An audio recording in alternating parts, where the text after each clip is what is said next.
one of the things about this year's thesis, last year we had a lot on education. We had maybe one AI-focused thesis last year.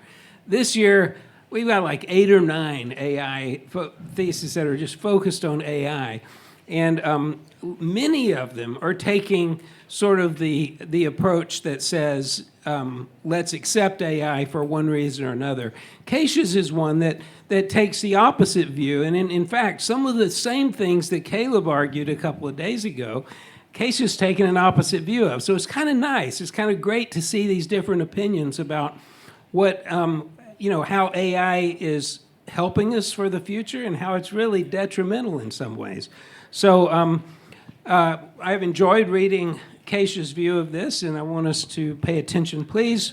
Keisya says, I would like to thank Mr. Wade for helping me with my thesis, Ms. Vinda is my advisor, my friends for supporting me, and last but not least, my mother for the endless support and encouragement throughout this year, especially during the whole process of practicing my thesis speech.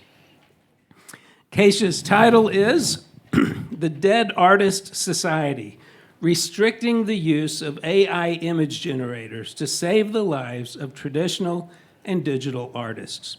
Give me just a couple of seconds to set up the timer, and I'll tell you when you can start.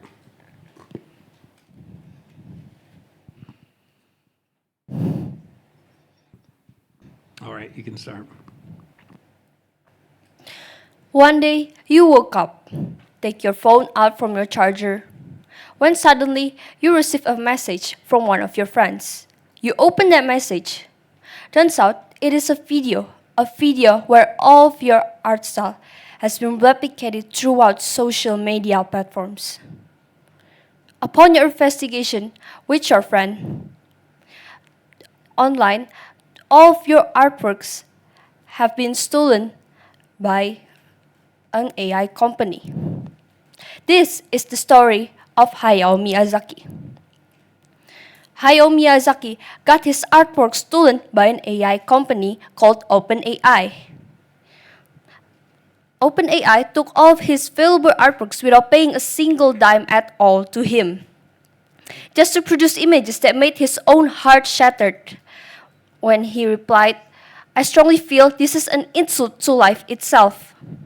Imagine yourself in his position, where you've been drawing all your life, only to end up your own artworks being stolen by an AI company, without them paying recognition or a credit at all. What will be the future of artists when art is all replaced by AI? What will be the future of art students and teachers? What will be the future of human creativity? Art schools taught by machines that generate pictures? Well, I am here to answer all those questions for you because this thesis seeks the truth, meaning, and resolution against AI image generators. Before AI became so great as it is now, it all started in the 1960s by a scientist named Harold Cohen. Harold Cohen created the first ever AI image generator known to humankind. In 2014, AI was further developed into a new form of turning text descriptions into images. Then, fast forward to the year 2021, DALL-E was introduced, and it was a platform that led to the other creations of many AI generators that we know today, such as Midjourney, Stable Diffusion Model, and Icon. AI image generators are defined as a platform that turns text descriptions into images. AI itself is a short term for artificial intelligence, meaning that it is a technology that can imitate human intelligence to perform specific tasks. While intelligence itself refers to the ability to understand complex problems or make decisions with beneficial outcomes. This issue requires global and immediate attention. Without any attention given, AI image generators will continue to spread its negative impacts towards the lives of visual artists. Our intellect, given by God, is meant to be used for the betterment of humanity, instead for destroying other people's lives. Like yin and yang, people responded to AI in two different ways. On one hand, AI is rejected completely by the law of copyrights. On the other hand, AI is seen as a human learning art it sees online. The problem here is that AI is not a human. AI is an object or a machine that has no feelings or mind of its own, thus it requires no protection from any sort of harm. Just like how we use printer to print pictures. The development of AI cannot be stopped in this new modern technology era. AI can be a source or tool that brings the death of art and its artists, or a tool that brings art and artists to be mixed with technology. As for now, the use of AI image generators should be restricted to stop destroying the lives of traditional and digital artists for three main reasons. First, AI image generators doesn't have any of the four intrinsic values required in art, thus it is not a form of art. Second, AI image generators violates ethical and legal rights of visual artists. Third, AI image generators impacts the lives of visual artists for them to experience economical decline. The first fact we cannot ignore is that AI doesn't have any of the four intrinsic values required in art, thus it is not a form of art. Those four intrinsic values are understanding, emotions, real-life experience, and true intentionality. AI doesn't have any emotions. We as humans have creativity and emotions to socialize and communicate with one another and create art. One study where children at the age of 10 until 12 years old were taught to play a game with a robot. As a result, the children preferred or felt more interested towards the person behind controlling the robot, instead towards the robot itself.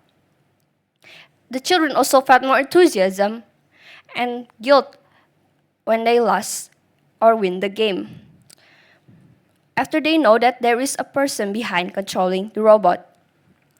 We, as humans, are an image of God. We have a soul that helps us connect and communicate with other living beings, which clearly AI doesn't have any. Aside from AI doesn't have any emotions, AI also cannot understand real-life experience and cultural diversity. The Little Red Riding Hood, where a young girl almost got eaten alive by a big bad wolf until a huntsman arrived to save her and her grandma from the big bad wolf.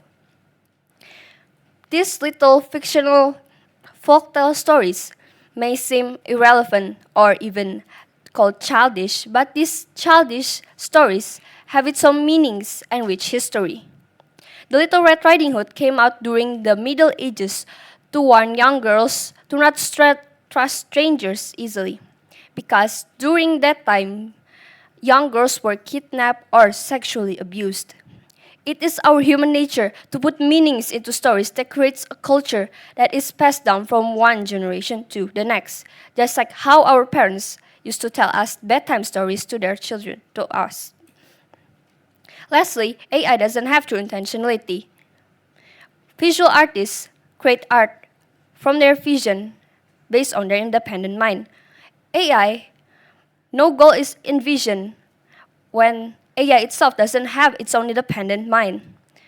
Eric Wayne, who's a professional digital artist, compared his own original artworks and those of AI images. Upon the comparison, Wayne concluded that the AI has no sense of thought behind the pictures it has generated, while Wayne, on the other hand, put in all the details in his own original artworks, according to the goal he has envisioned based on his own independent mind. An artist is not paid for their labor, but for their ability to imagine a world of impossibilities, turning it into reality, and that is called vision. Moving on to the second fact, where AI violates ethical and legal rights of visual artists. AI violates copyrights of visual artists. One case from Hayao Miyazaki, who got his own artwork stolen by an AI company. This has also experienced by another illustrator called Sarah Anderson. In January 2023, Sarah Anderson sued Stability AI for scraping 5 billion artworks online without the original author's consent. Eventually, Sarah lost the court trial against Stability AI due to the lack of similarity between her original artworks and those AI images produced by Stability AI. But similarity itself doesn't define that there isn't any violation happening between AI companies and those of visual artists. Conflicts happen within every relationship, but that conflict will never be solved when others keep belittling it. Aside from AI, via violates copyrights of visual artists, AI also violates ethical rights of visual artists. One article about Oxiapalus and company that create its own AI generator to uncover one of Pablo Picasso's famous paintings called The Blind Man's Mill. Upon the uncovering, it was revealed that there is a crouching naked woman behind the painting. This discovery led to Pablo Picasso's reputation to be destroyed completely, with artists and people worldwide criticizing for what he has done in the past. What is the purpose of asking for permission when a person doesn't care about respecting others? Lastly, visual artists are exploited from the existence of art selling platforms that supports AI generators such as Adobe Stock, Creative Market, ArtStation, and many more. One study about copyright laws that it can only be used for the human-made artworks, not for AI images. This fair copyright law is already implemented in Europe, but not in the US or UK government. The government's ignorance led to many visual artists being exploited by AI companies until today. All governments must act now or never to put AI users into justice. Third, AI caused visual artists to experience jobless or become or receiving less salary every single day. AI caused visual artists to struggle to sustain their own career position. On my own research in Instagram, hashtag AI has 27 million posts, hashtag traditional art has 19 million posts, and hashtag digital art has 150 million posts. Clearly, the popularity of traditional and digital art outnumbers those of AI. But the problem here is not the growing popularity. The problem here is the growing interest or use towards AI generators. With more clients and artists taking interest in or using AI, the lesser salary and higher competition for visual artists. Aside from AI, cause visual artists to struggle to sustain their own career position, AI also causes creative industries to neglect their own human artist employees. Recently, in February 2025, Indonesia's government published an AI ad to promote the Makan Bergizi Gratis program. This program led to many citizens, our citizens, and local art studios of Indonesia to be upset towards the Indonesia's government, when clearly the Indonesia's government prefer to support the AI generator just because for its efficiency, instead of looking at the potential for the growing local art studios that we already have. With more clients, and this raises a question of whether art master or diploma degree that the visual artists have learned and received throughout the years in college, is it still seen as a word of value, or is it just a piece of paper trash? Visual artists are under pressure to sustain their career and life when they receive lesser and lesser salary every single day. Lastly, AI disrupts the art market economy flow in two different ways. First, the existence of AI led to human-made artworks to be deemed as more pricey, when price itself is meant to be equivalent to the amount of time and hard work spent by visual artists to create a good quality artworks. Second, the existence of AI led to producers then consumers who can consume it. As a result, the art market economy flow becomes volatile. Because of the producers, then because those clients are turning their heads towards AI image generators instead of commissioning a traditional and digital artist. For visual artists, it's as if they fear that an intruder might come into their house, force them to leave, and find another proper home. Although some might argue that AI only uses free artworks it sees online. Some also might justify by using AI generators by thinking that, oh, if this drawing is posted online, then that means I can just use it without the person knowing. After all, everything online is meant to be shared with others. Well, yes, this is true that our works are meant to be shared with others, especially those online. But don't you think this is equivalent to stealing? Let's take an example when one of your friends or family took one of your snacks without you knowing, then caught them eating your snack at the corner. Then they proceed to say, it's your fault you didn't eat it first anyway, and it doesn't even have your own name. Then you responded, no, it's still mine because I already told you before you ate it.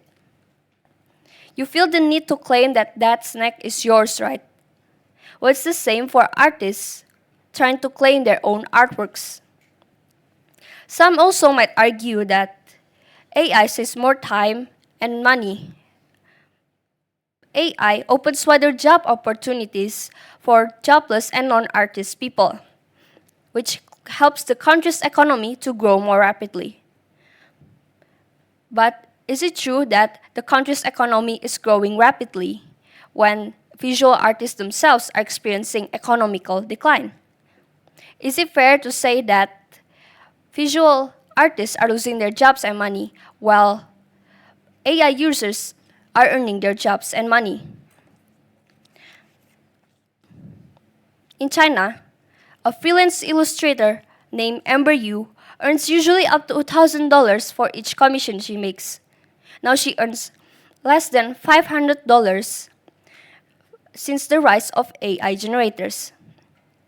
It is unfair to get a couple of cents, while company gets millions,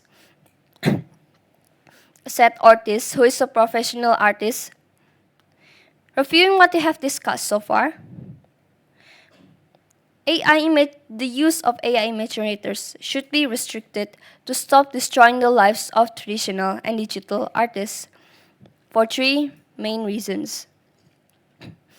First, morally, AI image generators doesn't have any of the four intrinsic values required in art. Those four intrinsic values are understanding, emotions, true intentionality, and real-life experience. Second, ethically, AI image generators violates ethical and legal rights of visual artists. Third, economically, AI image generators cause visual artists to experience economical decline.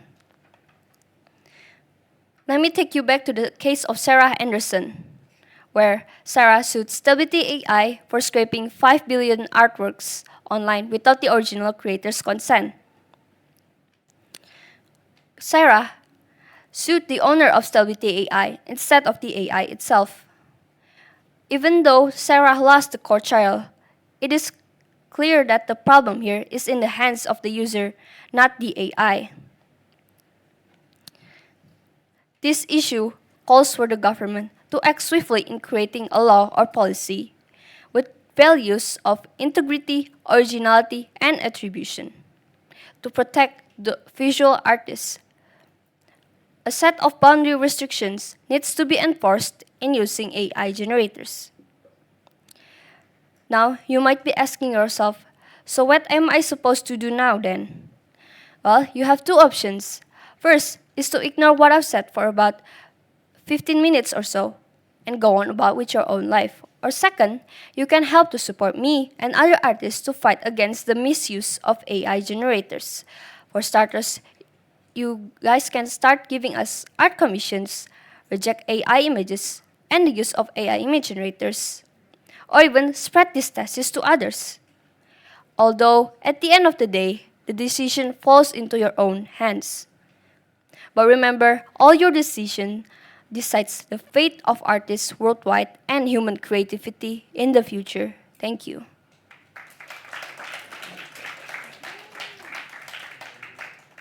Thank you, Keisya. Good job. We'll start with Mr. Zoran. Our panelists are Mr. Zoran and Mr. JC. Go ahead, Mr. Zoran. Okay, thank you for your delivery. I'm here to replace Mr. Joel because, well, he's sick. I do have like a couple of questions regarding this AI thing. Yeah, I want you to connect to it in your presentation and delivery. So, yeah, you mentioned that Hayao Miyazaki mentioned that AI is insult to life. Yeah. Yeah. That was from an old video in 2016, long time ago. Yeah. And so far, he hasn't, or Studio Ghibli haven't made like official response. Like they don't seem to be disturbed by it. I agree that his argument back then carries today to 2025, but so far the company or even the man himself haven't made any official message about it. And it seems that the whole public is making this outrage about AI, while the company itself, the whole thing is just doing nothing. So why? What do you think? Why don't they make any move? Why don't they, what do you say, sue OpenAI? So I think even though Hayao Miyazaki himself didn't respond with another answer towards the rise of AI generators of Ghibli that we know today, is because he knows that the use of AI itself is like a, what's the name? Like a mocking way for him, and I think he does not feel the need to restate what he stands firm for, because in the past he already said that he rejects AI and he strongly feel disgusted towards the existence of AI itself, and I think that is why he doesn't make another response or created another Twitter post, for example. But he did respond it in indirect way. Is that the creation of another movie that he made? I forgot the title, but it is his own animation. It was created. Oh no, it was in the theaters last year, if I'm not wrong. And it's a 2D animation towards the response of AI generators that 2D animations is much more beautiful and reflects the human creativity instead of the use of AI generators. Yeah. Okay, I guess the fact that the people who watch his film continues the critic means that the film was successful. I agree with that. Now, second question. So it seems that in your paper you have like this stance against AI is like in some ways demonizing it, right? But then AI is just a tool. We make it because we need it, yeah. And yeah, some people have made legit AI using legit art using AI. So in what way AI can be used for art? I mean, you can't just abolish it, right? You can't be Luddites. You can't just put it away. But what are like the maybe ethical way or legal way to use AI for art? Thank you.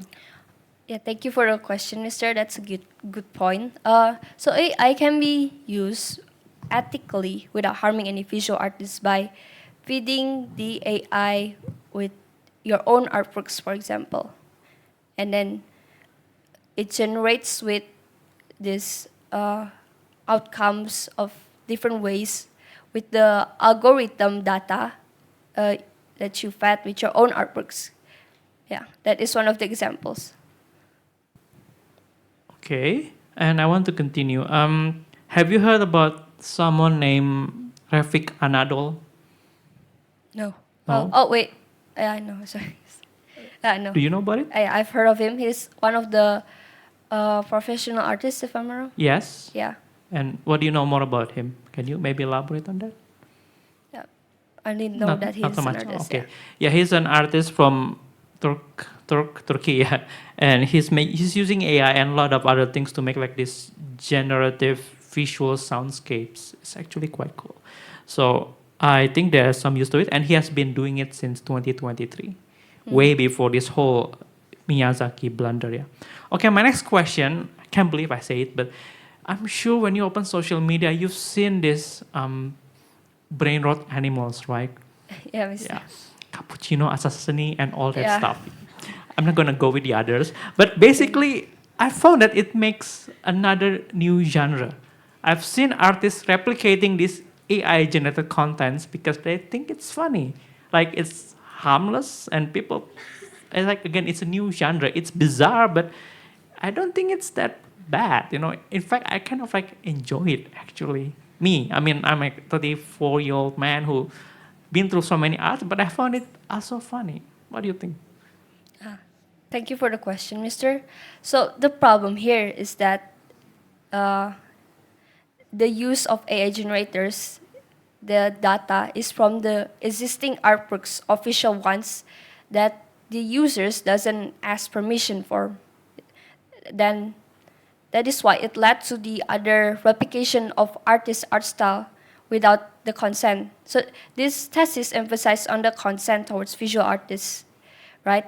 So for the existence of what you said about crocodile cappuccinos and the meme stuff like that, it is funny. I find it amusing too, but again, the problem is consent. Where's the consent?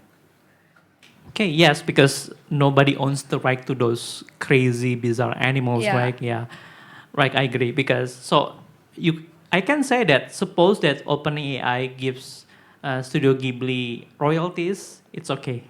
Can I say that? So long as they make money and they give the money to Studio Ghibli, it is okay, according to you. Yeah, and the Studio Ghibli let it happen. Yeah. Okay. Okay. Can I have one more question, perhaps? Yeah. My last question is actually about education. Yeah. Some say in a joking manner, yeah, overuse of AI will make the person's natural stupidity stands out. Artificial intelligence, natural stupidity. Like, Yeah. like he let AI do the thinking, he let AI do everything. He end up the same way. He doesn't learn, right? Yeah. But then, at least for me as an educator, as you notice, sometimes in my class, I'm using AI generated pictures because Yeah. I would say honestly, I can't make images. I would say that I'm kind of like, I'm sorry, stupid in that. I just don't have the capacity to draw, like say you, Keisha, or maybe Grace or Jolene or the others. Yeah. So how about that? Is it okay for me to do that, or should I just, find some students to draw an image of Bismarck and then give him grade? Is that the way it is, or like what should I do? Uh, so for thank you for the question, Mister. No, I do think that you should try to find illustrations online instead of relying on the AI generator. To it's for the references. I mean I've seen your slides, and yeah, some of them have AI generate pictures, right? But I think that it's better if you use the real illustrations back then in the past or now, because there are a lot of arts that you can actually use for your own sites. Gitu. Okay, thank you. All right, thank you, Mr. Zoran. Let's move to Mr. JC. Yeah. Thank you, Mr. Wade. Hi, Keisha. Thank you for presenting your speech.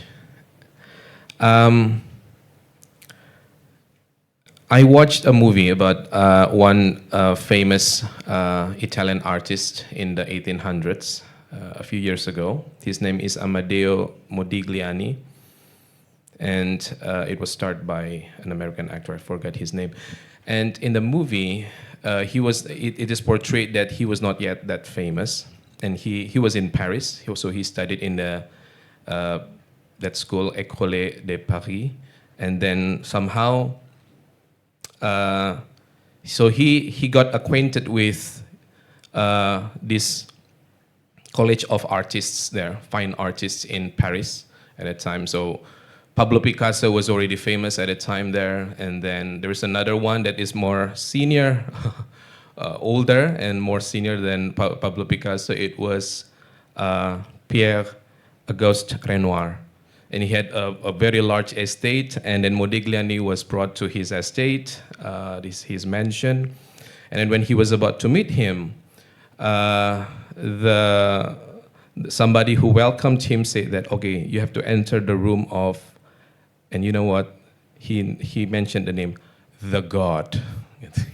So Renoir was somewhat assumed, either in a joking way or in a real way, maybe, as the God. So it seems that the high regard of the artists, especially fine artists in the contemporary world, is so massive here.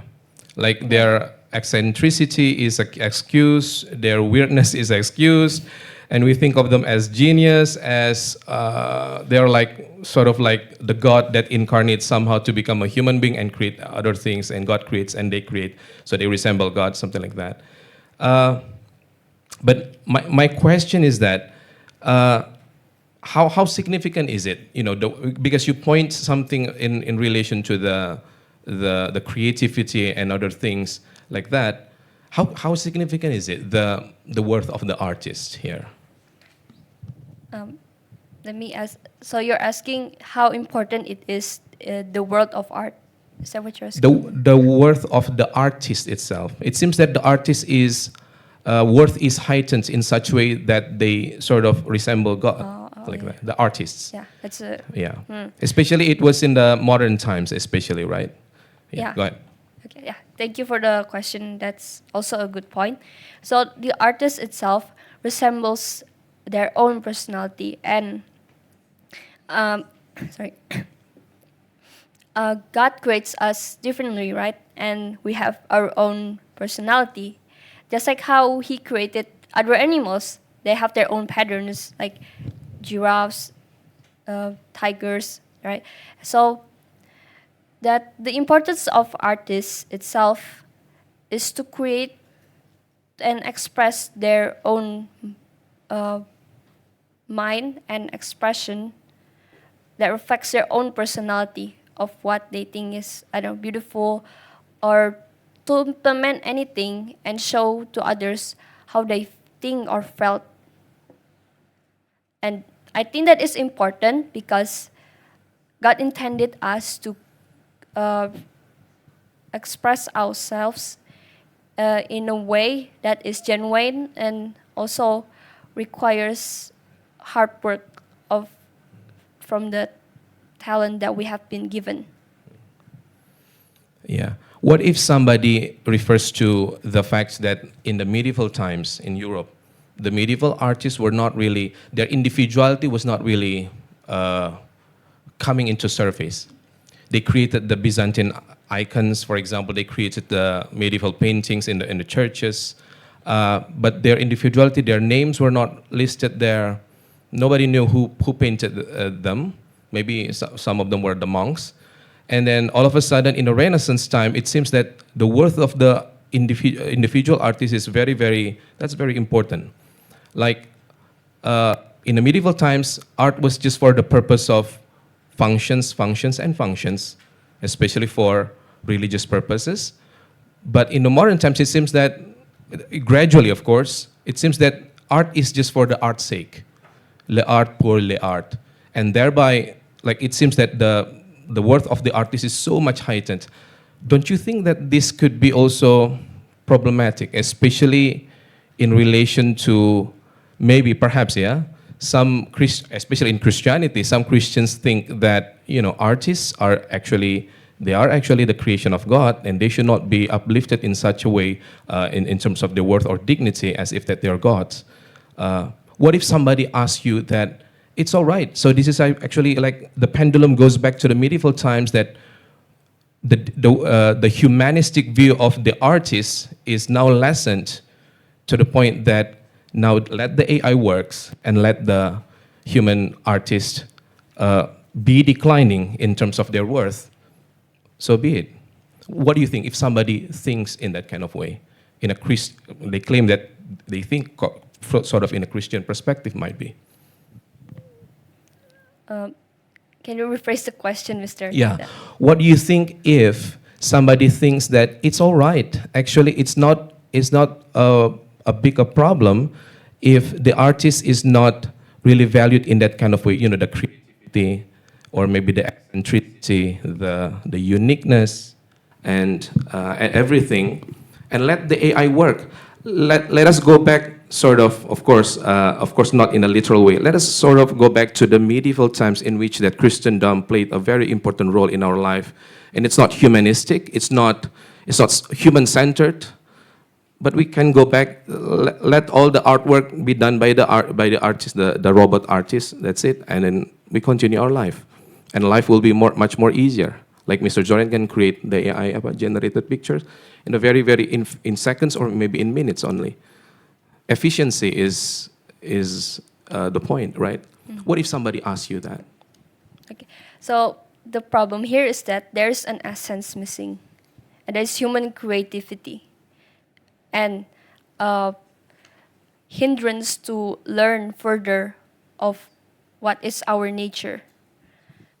So if we keep on relying on the AI to generate pictures, I mean, it is okay if we use it as an inspiration in an ethical way, but the problem here is that the more we use it, the more we refuse to learn where it originated and how it is meant to be used originally. So how technology, let's take an example from AI, that artificial flavor with real flavoring. The artificial flavor now is more used because it is more reliable and it is easy to produce. While the real flavoring itself is much more harder to gain or get. So we rely more on artificial things. In result that it lacks nutrition, and it lacks our body needs more nutrition, right? But we didn't give that nutrition instead of relying on that artificial thing. So the same with AI. If we keep on relying on AI, then how can we know or explore the limits of our own creativity?